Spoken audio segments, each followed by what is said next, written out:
Vemo torej, kaj je blagostanje, in danes na kratko spregovorim še o štirih univerzalnih značilnostih blagostanja. To so zmožnost za kritično razmišljanje, odprtost uma, odpornost ali rezilientnost ter lakota oziroma hrepenenje po večnosti. Za razumevanje blagostanja, za uživanje blagostanja je zelo pomembna vednost. In dobra vednost je tista, ki se ne spreminja zlahka ali pogosto.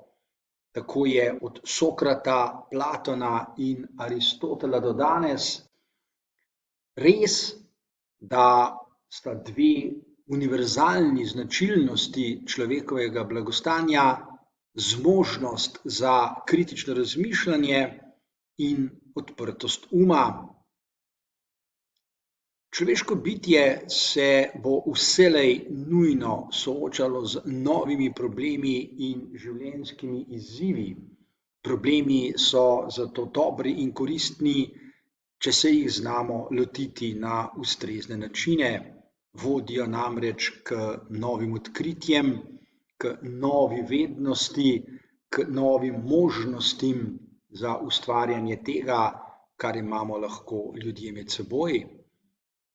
Kritično razmišljanje, ki je pri tem ključno, pomeni odkrivanje napak in izboljševanje načinov takega reševanja problemov, tako kot pri naravni selekciji. Človek bo torej vselej zmožen za vednost in vselej bo zmožen za kreativnost. Vednost tako razumemo kot informacijo, ki je sposobna trajati, ki je odporna ali rezilientna, čeprav se vedno znova spreminja. Taka je tretja univerzalna značilnost človeškega blagostanja. Ustvarjanje vednosti se kajpak lahko tudi ustavi, in ko vednost ne napreduje več, tudi blagostanje ne napreduje oziroma se ne povečuje. Nasprotno pa je kreativnost, zmožnost za ustvarjanje novega znanja. Človekovi možgani kot evolucijski izdelek imajo to univerzalno zmožnost. Ljudje poznajo idejo o odkrivanju svojega pravega notranjega jaza, toda v luči povedanega je veliko pomembnejša ideja o tretjem jazu. Ta namreč hrepeni po večnosti.